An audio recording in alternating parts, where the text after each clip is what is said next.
Hi மக்களே! இதான் என்னுடைய 2வது வீடியோ. ஒரு வாரமா எங்க திரும்பினாலும் இத பத்தின நியூஸா தான் இருக்கு. கண்டிப்பா ஒரு முறையாவது இந்த நியூஸ நம்ம கடந்து போயிருந்திருப்போம். அதுதான் துபாய் ஏர் ஷோ.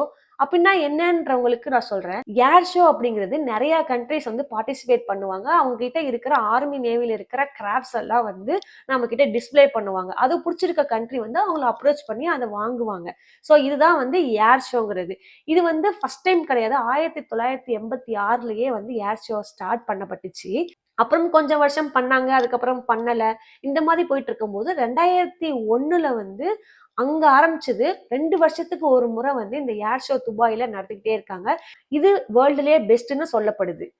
இங்க 150 கண்ட்ரீஸ் பார்ட்டிசிபேட் பண்றாங்க. 200 ஏர்கிராஃப்ட்ஸ் வந்து டிஸ்ப்ளே பண்ணப்பட்டுட்டு இருக்கு. அதுல இஸ்ரேல் மட்டும் பார்ட்டிசிபேட் பண்ணல. காரணம் இந்த காசால போயிட்டு இருக்க பிரச்சனையினால பார்ட்டிசிபேட் பண்ணலன்னு பேசப்படுது. இந்தியால இருந்து 2 டீம் வந்து பார்ட்டிசிபேட் பண்ண போயிருக்காங்க. ஒண்ணு வந்து சூரிய கிரண் ஏரோபேட்டிக் டீம், இன்னொன்னு வந்து தேஜஸ் ஃபைட்டர் ஜெட் டீம். 17ஆம் தேதியில இருந்து 21ஆம் தேதி வரைக்கும் அந்த 5 நாள் இந்த ஷோ போயிட்டு இருந்திருக்கு. சூரிய கிரண்லாம் நல்லா டிஸ்ப்ளே பண்ணிட்டு போயிட்டாங்க. எல்லார் கண்ணும் தேஜஸ் மேல இருந்திருக்கு.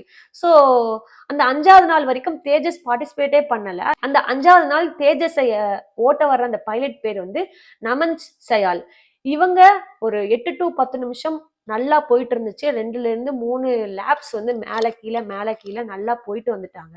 பட் அன்பார்ச்சுனேட்டா ஒரு 10 நிமிஷத்துக்கு அப்புறம் அவரோட கண்ட்ரோல் மீறி போயிடுச்சா, இல்ல அதிகமா கிராவிடேஷனல் ஃபோர்ஸ் வந்துருச்சான்றது தெரியல.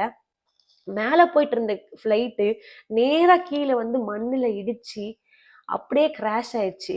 இது இந்தியாவுக்கு மிகப்பெரிய ஒரு பிளாக் மார்க் அப்படின்னு நான் சொல்லுவேன். இதுல மிகப்பெரிய ஒரு சேடான நியூஸ் என்னன்னா, நாம அந்த பைலட்ட இழந்துட்டோம். He is no more. அவருக்கு என்னுடைய மிகப்பெரிய ஆழ்ந்த இரங்கல். தேஜஸ் மேல ஏன் இவ்வளோ கண்ணு அப்படின்னா, தேஜஸ் வந்து செல்ஃப் மேட் இந்தியன் ப்ராடக்ட். அதாவது மத்த கண்ட்ரீஸ் கிட்ட இருந்து வாங்கி நம்ம அப்கிரேட் பண்ணல.